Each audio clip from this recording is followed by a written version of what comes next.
Hi friends, welcome to PRM kitchen. ನಾನಿವತ್ತು ಮಾಡ್ತಾ ಇರುವಂಥ ರೆಸಿಪಿ ಅವರೆಕಾಳನ್ನ ಯೂಸ್ ಮಾಡ್ಕೊಂಡ್ಬಿಟ್ಟು ಅವರೆಕಾಳು ಪಲ್ಯ ಮಾಡ್ತಾ ಇರೋದು.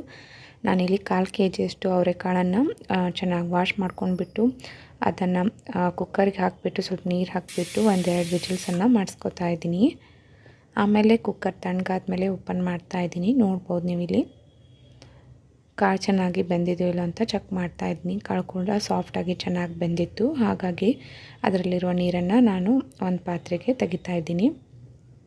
ಆಮೇಲೆ ನಾನಿಲ್ಲಿ ಹಸಿಮೆಣಸಿಕಾಯಿ ಪೇಸ್ಟ್ ಮಾಡೋಕ್ಕೆ ಒಂದು ಮಿಕ್ಸರ್ ಜಾರಿಗೆ 3 ಹಸಿಮೆಣಸಿಕಾಯಿನ ಹಾಕೋತಾ ಇದ್ದೀನಿ. ಸ್ವಲ್ಪ ಮೆಣಸಿಕಾಯಿ ಖಾರ ಇರೋದೇ ತೊಗೊಂಡಿದ್ದೀನಿ ನಾನಿಲ್ಲಿ. ಆಮೇಲೆ ಸ್ವಲ್ಪ ಬೆಳ್ಳುಳ್ಳಿ ಹೆಸಳು ಹಾಕ್ಕೊಂಡಿದ್ದೀನಿ, ಒಂದು 4-5 ಬೆಳ್ಳುಳ್ಳಿ ಹೆಸಳು ಹಾಕ್ಕೊಂಡಿದ್ದೀನಿ. ಸ್ವಲ್ಪ ಉಪ್ಪು ಮತ್ತು ಕರಿಬೇವನ್ನ ಹಾಕಿಬಿಟ್ಟು ಸ್ವಲ್ಪ ನೀರು ಹಾಕಿಬಿಟ್ಟು ಇದನ್ನು ಪೇಸ್ಟ್ ಮಾಡಿ ಇಟ್ಕೊಂಡಿದ್ದೀನಿ. ಆಮೇಲೆ ಸ್ವಲ್ಪ ಹಸಿ ತೆಂಗಿನಕಾಯಿನ ತೊಗೊಂಡಿದ್ದೀನಿ, 1-2 ಟೇಬಲ್ ಸ್ಪೂನಷ್ಟು ಉದ್ದಾಗಿ ತೆಳುವಾಗಿ ಹೆರ್ಚ್ಕೊಂಡ್ಬಿಟ್ಟು ಅದನ್ನು ಮಿಕ್ಸಿ ಮಾಡ್ಕೊಂಡ್ಬಿಟ್ಟು ಇಟ್ಕೊಂಡಿದ್ದೀನಿ. ಆಮೇಲೆ ಒಗ್ಗರಣೆ ಹಾಕೋಕ್ಕೆ ಒಂದು ಕಡಾಯಿನ ಕಾಯಕ್ಕೆ ಇಟ್ಟಿದ್ದೀನಿ. 3 ಟೇಬಲ್ ಸ್ಪೂನಷ್ಟು ಎಣ್ಣೆನ ಹಾಕ್ಕೊಂಡಿದ್ದೀನಿ. ಎಣ್ಣೆ ಚೆನ್ನಾಗಿ ಕಾದ್ಮೇಲೆ 1/4 ಟೇಬಲ್ ಸ್ಪೂನಷ್ಟು ಸಾಸಿವೆ, 1/4 ಟೇಬಲ್ ಸ್ಪೂನಷ್ಟು ಜೀರಿಗೆ ಹಾಕ್ಕೊಂಡಿದ್ದೀನಿ. ಜೀರಿಗೆ ಸಾಸಿವೆ ಚೆನ್ನಾಗಿ ಸಿಡಿದ್ಮೇಲೆ ಸ್ವಲ್ಪ ಕರಿಬೇವು ಹಾಕ್ತಾಯಿದ್ದೀನಿ. ಆಮೇಲೆ ನಾನಿಲ್ಲಿ ಮುಂಚೆ ಕಟ್ ಮಾಡಿ ಇಟ್ಕೊಂಡಿರುವಂಥ ಒಂದು ಈರುಳ್ಳಿನ ಹಾಕೋತಾ ಇದ್ದೀನಿ.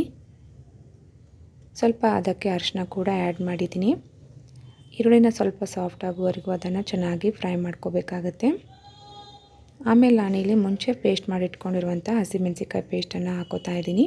ಹಸಿಮೆಣಸಿಕಾಯಿ ಪೇಸ್ಟ್ ಹಾಕಿದ ಮೇಲೆ ಸ್ವಲ್ಪ ಅದು ಹಸಿ ವಾಸನೆ ಹೋಗೋವರೆಗೂ ಅದನ್ನು ಚೆನ್ನಾಗಿ ಫ್ರೈ ಮಾಡ್ಕೋಬೇಕು. ಆಮೇಲೆ ನಾನಿಲ್ಲಿ ಟೊಮೆಟೊ ಕೂಡ ಆ್ಯಡ್ ಮಾಡಿದ್ದೀನಿ. ಆ ವಿಡಿಯೋ ಸ್ಕಿಪ್ ಆಗಿದೆ, ಹಾಗಾಗಿ 1 ಟೊಮೆಟೊನ ಚಿಕ್ಕದಾಗಿ ಕಟ್ ಮಾಡ್ಕೊಂಡ್ಬಿಟ್ಟು ಹಾಕ್ಕೊಂಡಿದ್ದೀನಿ. ಇಲ್ಲಿ ಟೊಮೆಟೊ ಹಾಕಿದ ಮೇಲೆ ಸ್ವಲ್ಪ ರುಚಿಗೆ ತಕ್ಕಷ್ಟು ಉಪ್ಪು ಹಾಕ್ಬಿಟ್ಟು ಅದನ್ನು ಸಾಫ್ಟ್ ಆಗೋವರೆಗೂ ನಾನಿಲ್ಲಿ ಬಡಿಸ್ಕೊತಾ ಇದ್ದೀನಿ. ಒಗ್ಗರಣೆ ಎಲ್ಲ ಸಾಫ್ಟ್ ಆದಮೇಲೆ ನಾನು ಮುಂಚೆ ಬೇಯಿಸಿಟ್ಕೊಂಡಿರುವಂಥ ಅವರೆಕಾಳನ್ನು ಹಾಕ್ಕೊಂಡ್ಬಿಟ್ಟು ಚೆನ್ನಾಗಿ ಮಿಕ್ಸ್ ಮಾಡ್ಕೋತಾ ಇದ್ದೀನಿ. ಒಗ್ಗರಣೆಯಲ್ಲಿ ಚೆನ್ನಾಗಿ ಮಿಕ್ಸ್ ಆಗೋವರೆಗೂ ಇದನ್ನು ಚೆನ್ನಾಗಿ 1-2 ನಿಮಿಷ ಆದರೂ ಮಿಕ್ಸ್ ಮಾಡ್ಕೋಬೇಕಾಗತ್ತೆ. ಆಮೇಲೆ ನಾನಿಲ್ಲಿ ಮುಂಚೆ ಪೇಸ್ಟ್ ಮಾಡಿ ಇಟ್ಕೊಂಡಿರುವಂಥ ಹಸಿ ತೆಂಗಿನಕಾಯಿ ಪೇಸ್ಟ್ ಹಾಕ್ಕೋತಾ ಇದ್ದೀನಿ. ಮಿಕ್ಸರ್ ಜಾರಿಗೆ ಸ್ವಲ್ಪ ನೀರು ಕೂಡ ಹಾಕ್ಕೊಂಡಿದ್ದೀನಿ. ಹಸಿ ತೆಂಗಿನಕಾಯಿ ಪೇಸ್ಟ್ ಹಾಕಿದ ಮೇಲೆ ಒಂದು ಟೈಮ್ ಎಲ್ಲವನ್ನು ಚೆನ್ನಾಗಿ ಮಿಕ್ಸ್ ಮಾಡ್ಕೊಂಡ್ಬಿಟ್ಟು ಒಂದು ಲಿಡ್ ಕ್ಲೋಸ್ ಮಾಡಿಬಿಟ್ಟು ಇದನ್ನು ಕುದಿಯೋಕೆ ಇಡ್ತಾ ಇದ್ದೀನಿ. ಹಾಗೆ ನಾನಿಲ್ಲಿ ರುಚಿಗೆ ಎಷ್ಟು ಬೇಕಾಗುತ್ತೆ ನೋಡ್ಕೊಂಡ್ಬಿಟ್ಟು ಉಪ್ಪನ್ನು ಹಾಕ್ಕೊಂಡ್ಬಿಟ್ಟು ಒಂದು 2-3 ನಿಮಿಷ ಲೋ ಫ್ಲೇಮಲ್ಲಿಟ್ಟು ಚೆನ್ನಾಗಿ ಇದನ್ನು ಕುದಿಯೋಕೆ ಇಟ್ಟಿದ್ದೆ. ಈಗ ಪಲ್ಯ ಕೂಡ ಚೆನ್ನಾಗಿ ಬೆಂದಿದೆ ಕೂಡ ನೋಡ್ಬೋದು.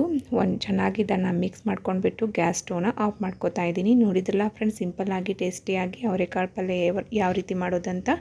ನೀವು ಒಮ್ಮೆ ಈ ರೀತಿ ಮಾಡಿ ಹೇಗೆ ಬಂದಿದೆ ಅಂತ ಕಮೆಂಟ್ ಬಾಕ್ಸಲ್ಲಿ ತಿಳಿಸಿ. ನನ್ನ ರೆಸಿಪಿ ಇಷ್ಟವಾಗಿತ್ತು ಅಂದರೆ ಪ್ಲೀಸ್ ಲೈಕ್ ಮಾಡಿ, ಶೇರ್ ಮಾಡಿ. Thank you.